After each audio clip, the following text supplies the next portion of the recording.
Bonsoir, mesdames et messieurs, à la fois amis mélomanes et cinéphiles.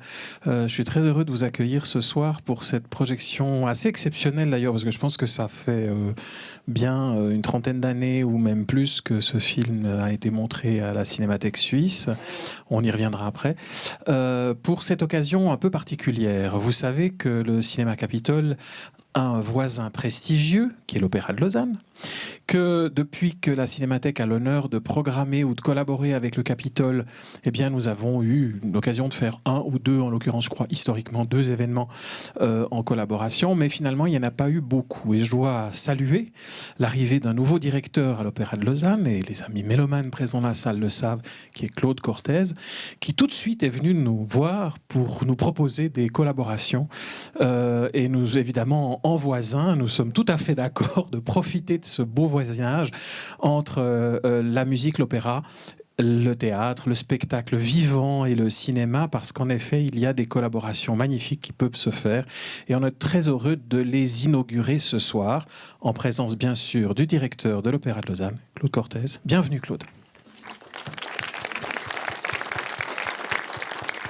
Merci Frédéric, bonsoir à toutes et à tous. Je suis très heureux d'être là avec vous ce soir pour ce premier rendez-vous qui sera le premier de trois cette saison, puisqu'effectivement avec Frédéric Emer, nous avons mis en place toute une série d'événements autour d'abord donc de Guillaume Tell, profitant des représentations de Guillaume Tell qui se joueront donc à l'Opéra jusqu'au 15 octobre. On a encore 3 représentations, vendredi, dimanche et mardi. Donc c'était l'occasion idéale pour pouvoir déjà faire quelque chose autour de Guillaume Tell et de ce film Les origines de la Confédération. Mais c'est donc le premier rendez-vous d'une série qu'on espère nombreuse. Alors cette saison, le prochain rendez-vous aura lieu le 12 décembre autour d'une carte blanche à Laurent Pelli. Laurent Pelli, c'est le metteur en scène du Songe d'une nuit d'été, qui sera la production de fin d'année à l'Opéra de Lausanne. Et donc, Laurent Pelli viendra le 12 décembre pour ce qu'on a appelé avec Frédéric une carte blanche, c'est-à-dire que ça sera en 3 temps, puisque le metteur en scène viendra vous parler d'un film qui a inspiré son travail ou qui est lié à l'ouvrage qu'il est en train de répéter, en l'occurrence Le Songe d'une nuit d'été de Benjamin Britten. Et donc, il viendra vous présenter un film brièvement. Donc, vous ferez la connaissance de Laurent Pelli, qui vous expliquera pourquoi il a choisi ce film et pourquoi Le Songe. Et après la projection, vous aurez la possibilité, en faisant quelques mètres, de venir assister à la fin de la répétition, en tout cas une partie de répétition du même Laurent Pelli autour du Songe d'une nuit d'été à l'Opéra, donc voisin. Et donc, de cette façon, ça vous permettra d'avoir une idée globale du travail du metteur en scène, c'est-à-dire que depuis la conception jusqu'à finalement le fait de travailler avec les artistes et de répéter. Donc voilà, ça c'est le deuxième rendez-vous de la saison. Et le troisième, ça sera un peu plus tard, avec Jean-François Sivadier, grand homme de théâtre français, qui mettra en scène Carmen. Et pareil, sur le même principe que pour la carte blanche de Laurent Pelli, Jean-François Sivadier viendra présenter un film ici dans cette salle, et enfin vraisemblablement dans cette salle. Après la projection, vous aurez la possibilité d'assister à un morceau, ou en tout cas à une partie de la répétition. En tout cas, je me réjouis de cette collaboration. J'espère qu'elle est le début de nombreux autres. Et puis, je me réjouis aussi que finalement, ce premier rendez-vous soit un rendez-vous musical, puisque finalement, nous avons la chance d'avoir un accompagnement au piano. Je vous souhaite une bonne soirée, et je passe la parole, j'imagine, à Frédéric. Je reprends la parole. Parfait. Pour l'instant. Merci Claude. On peut l'applaudir. Merci beaucoup pour cette collaboration, en effet, qui démarre en musique. Et en effet, quand Claude nous a parlé de Guillaume Tell, on ne pouvait pas ne pas penser à ce film, parce qu'on était en train justement d'y travailler, on va y revenir dans quelques instants, qui est un unicum à tous les niveaux, et aussi un unica, puisque c'est vraisemblablement la dernière version qui existe de ce film, qui évidemment, comme vous l'avez vu, vous le voyez derrière moi, qui traite notamment de Guillaume Tell. Le réalisateur de ce film, Émile Harder, donc film réalisé en 1924, est en fait un boulanger. Non, mais je suis sérieux, un boulanger de la région de Saint-Gall qui est parti aux États-Unis, notamment à New York, et qui, dans son travail, était œuvré aussi comme figurant dans le cinéma.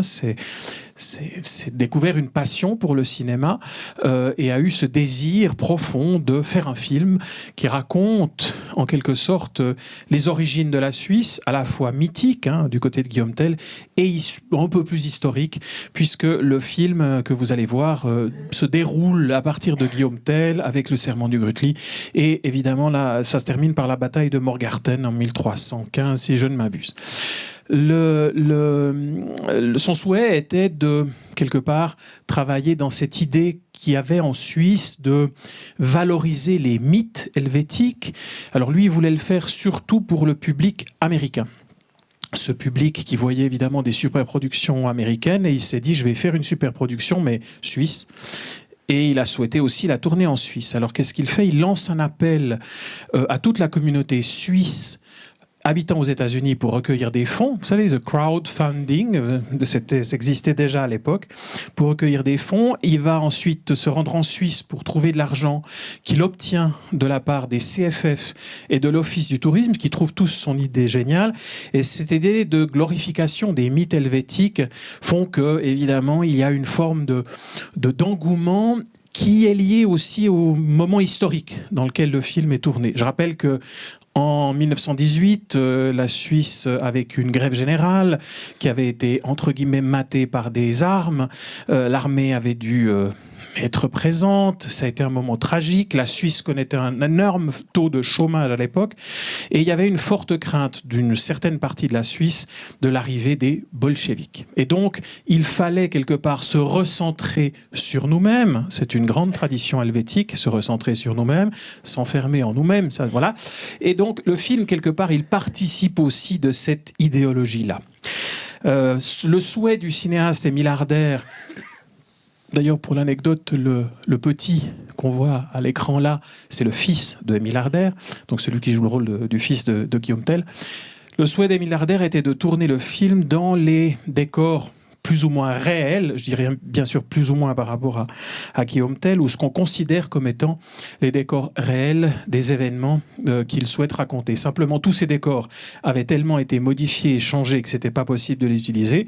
Alors, il va le tourner en Suisse, mais dans des lieux proches, dans d'autres endroits en Suisse, pour donner cet Helvetic touch au film, qui va donc avoir un destin à la fois en Suisse, en termes d'exploitation, et aux États-Unis, qui signifie aussi qu'il va avoir un destin en plusieurs variantes et plusieurs durées.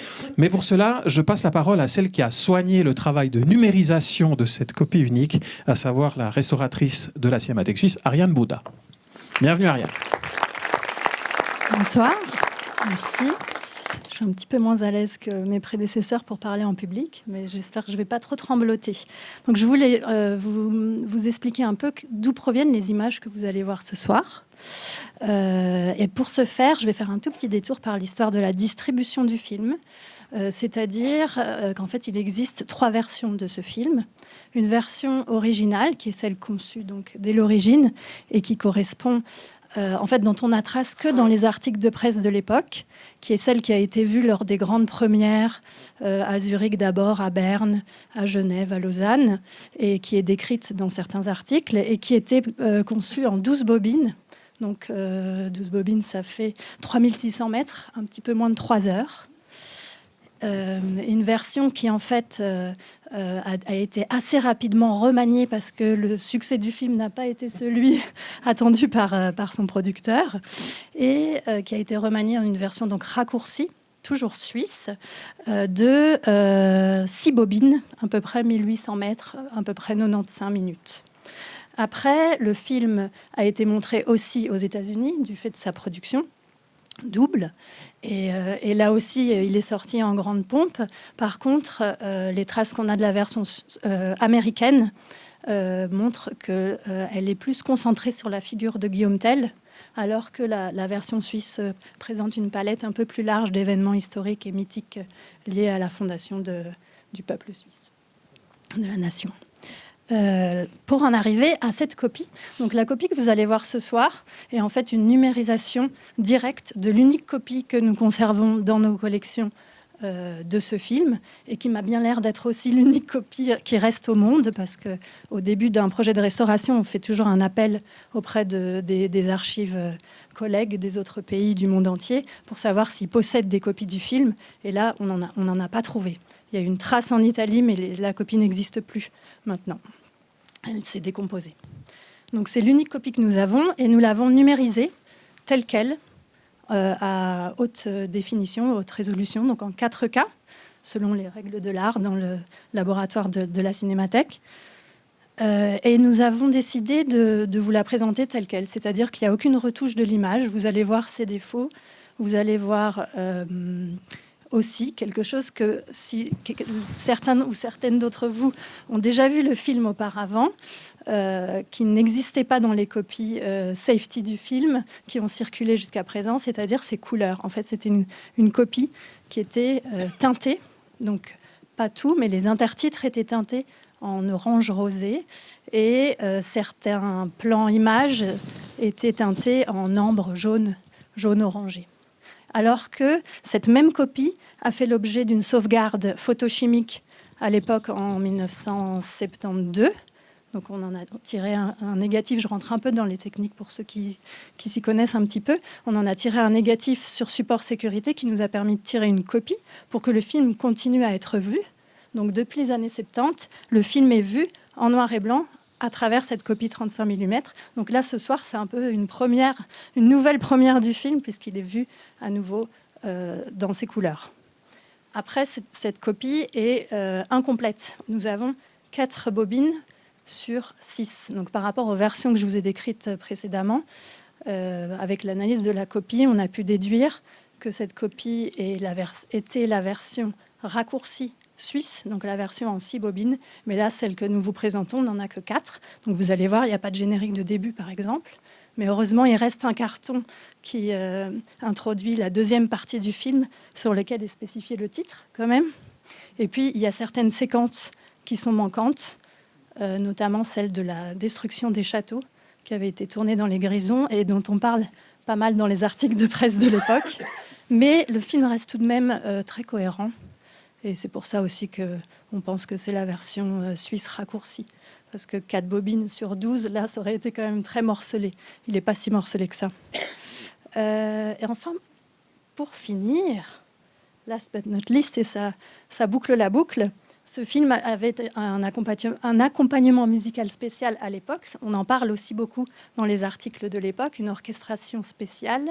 Et j'avais sélectionné, si j'ai le temps, 2 petites phrases donc d'un article du Journal de Genève du 15 novembre 1924. Un grand orchestre qui s'était composé un programme d'air patriotique allant de l'ouverture du Guillaume Tell au Sekeleno, donc c'est à Genève, et au Cantique suisse, ainsi que les voix mâles de la Concordia, qui était un chœur d'hommes genevois, ont ajouté un grand attrait à cette solennelle représentation. Et un autre article de l'Impartial du 15 mai 1925, avec l'orchestration des violides suisses, c'est de loin le plus émouvant spectacle que la cinématographie suisse nous ait offert. Donc voilà, je remercie énormément ce soir, vous allez le voir, avec l'accompagnement d'Enrico Camponovo. Et bonne vision. Exactement, bonne vision, bonne soirée et à la prochaine.